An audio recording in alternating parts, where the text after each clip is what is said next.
My name is Tabitha. Welcome to my YouTube channel. Today I'm going to talk to you about cash receipt journal for cash sale. You record cash receipt journal for cash sale when you receive cash for a sale from a customer rather than sale on account. So when a customer comes in and they get goods and pay cash instead of borrowing the item.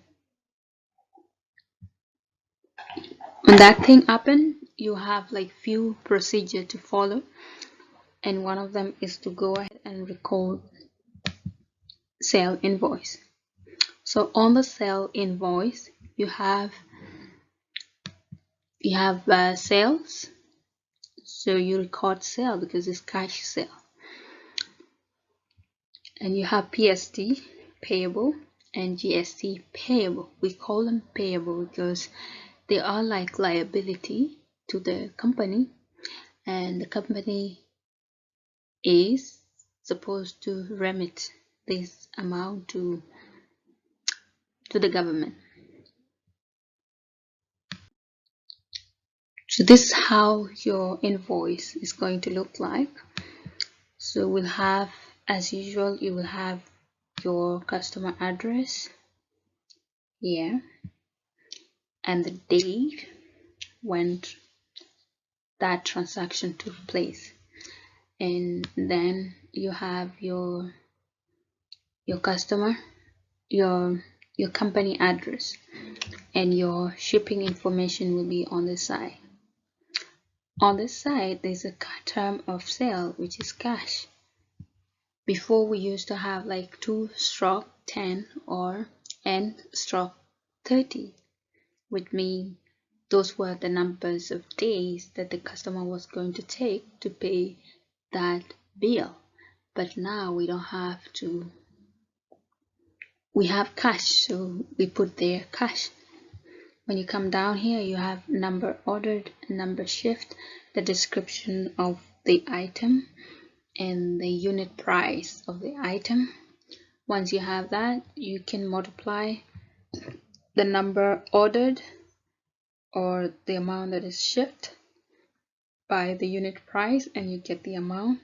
Because of this case, you have only one unit shipped, and it will be 2,999.99. On at the bottom, you will add PSTs and GSTs, and your total invoice will be 3,449.99. So this is the amount that you're going to record in your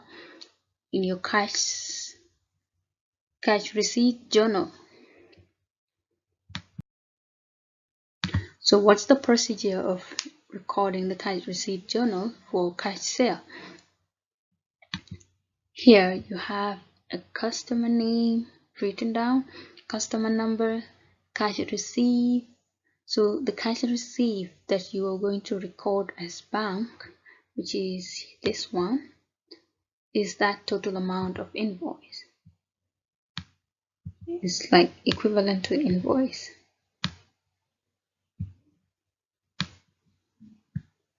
The invoice that you just record, and then you will record your sale, you will record your PST and GSTs. So PSTs and GSTs are payable. They are like credit account to the company. So the company will have to submit the amount to the government. So this is how your cash receipt journal will look like. So you have your company name up there, and you have the customer name, and you have your customer number. Here the most important part is the bank. So now, because the customer pay you cash, so you will add that as a bank. And what happened whenever the asset account increase, you will have to debit. So you debit the bank with this amount called amount 3,449.9. So the bank amount is increased. On this side is account receivable. Account receivable is not relevant in this case because the customer was paying cash. If the customer was buying goods on an account, and then you will use account receivable. Here the sale is relevant because, and you have the credit. Most revenue account, most of the time they are credit balance, and you have 2,999.9 as the amount of sale that you registered that day. Once you come here, you have PST payable. PST payable are like credit accounts, so it's credit. It's like a liability to the company because the company will have to. The company doesn't keep that amount of money. Instead, they send it to the government. They just collect the money from the customer, and then during the tax period, they send it to the government. Same thing for GST too. It's credit because it's a liability account at the bank in your company, and your company is obligated to send it to the government. So the total amount that they will send will be 210 plus 240. This is the end of the video. Thank you for watching and see you next time.